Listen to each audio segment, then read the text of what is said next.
Hello दोस्तों, स्वागत है आप सभी को अपना परिवार ग्लोरियस स्टडी पॉइंट में। दोस्त, आज हम जानेंगे भारतीय राज्य व्यवस्था इंडिया पॉलिटी के बारे में। तो आज हम स्टार्ट करते हैं भारत का संवैधानिक विकास, जिसमें से पहला क्वेश्चन है रेगुलेटिंग एक्ट 1773 द्वारा सर्वोच्च न्यायालय की स्थापना कहाँ की गई थी।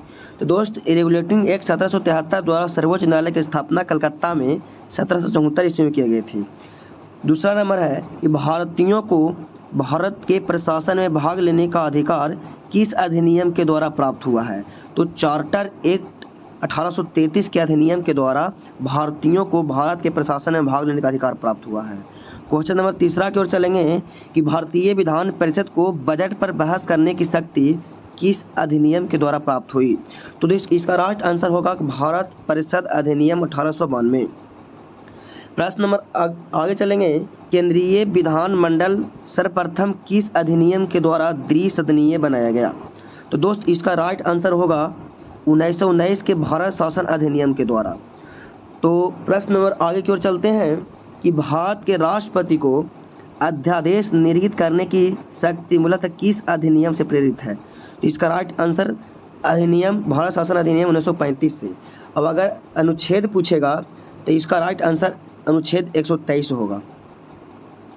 तो आगे हम बढ़ेंगे क्वेश्चन नंबर यहाँ से कि केंद्र में द्वैध शासन व्यवस्था किस अधिनियम के द्वारा लागू की गई थी। तो दोस्त, इसका राइट आंसर होगा भारत शासन अधिनियम 1935। प्रश्न नंबर आगे की ओर चलेंगे, ब्रिटिश भारत में किस अधिनियम में संघीय शासन का प्रावधान था। तो दोस्त, इसका राइट आंसर होगा भारत शासन अधिनियम 1935। प्रश्न नंबर नेक्स्ट की ओर चलेंगे, अखिल भारतीय संघ स्थापित करने का प्रावधान किस अधिनियम में किया गया था।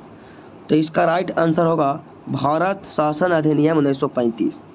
देखिए, भारत के संविधान में केंद्र और राज्यों के मध्य किया गया शक्तियों का विभाजन भारत सरकार अधिनियम 1935 पर आधारित है। ठीक है, तो हम प्रश्न नंबर आगे की ओर चलेंगे, एक निर्वाचित विधानसभा द्वारा भारत के संविधान का निर्माण करने का प्रस्ताव किसके द्वारा किया गया था। तो इसका राइट आंसर होगा क्रिप्स मिशन के द्वारा।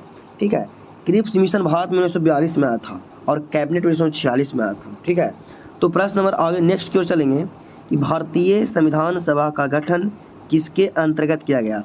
तो इसका राइट आंसर होगा कैबिनेट मिशन 1946 के अंतर्गत। कैबिनेट मिशन के द्वारा प्रस्तुत योजना के अनुसार संविधान सभा में प्रांतों से प्रतिनिधियों का निर्वाचन किस अनुपात में था। तो प्रति 10 लाख की जनसंख्या पर सदस्यों का निर्वाचन था।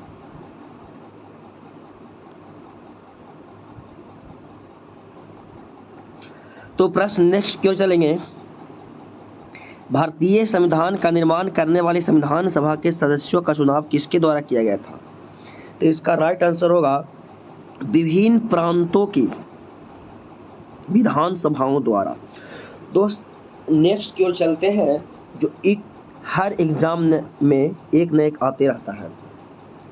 अंतरिम सरकार वर्ष 1946 में जो गठित हुआ था, तो पूछता है कि पंडित जवाहरलाल नेहरू अंतरिम सरकार में कौन सा मंत्री थे। तो इसका राइट आंसर होगा राष्ट्रमंडल संबंध तथा विदेशी मामले में मंत्री थे।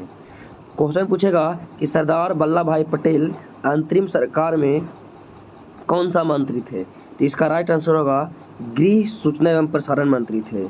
और डॉक्टर राजेंद्र प्रसाद कौन सा मंत्री थे। तो खाद्य एवं कृषि मंत्री। अगर पूछेगा जॉन मथाई क्या थे, तो उद्योग एवं नागरिक आपूर्ति मंत्री। ठीक है, पूछेगा कि अंतरिम सरकार में जगजीवन राम कौन थे, माने कौन सा मंत्री थे। तो इसका राइट आंसर होगा श्रम मंत्री। चाहे पूछेगा अंतरिम सरकार में श्रम मंत्री कौन थे, तक जगजीवन राम होगा।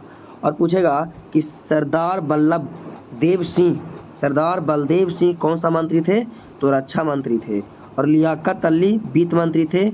और सी राजगोपालचारी शिक्षा एवं कला मंत्री थे। तो हम जानते हैं कि भारत शासन अधिनियम 1919 की समीक्षा करने के लिए 1927 में साइमन कमीशन का गठन किया गया था। और साइमन कमीशन कब आया था, तो 1928 में आया था।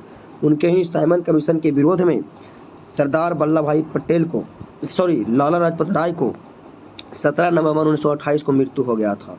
तो दोस्त, इसी तरह से आगे की ओर वीडियो डालते रहेंगे और मेरे चैनल को सब्सक्राइब ज़रूर करें। और लाइक ज़रूर करें। धन्यवाद।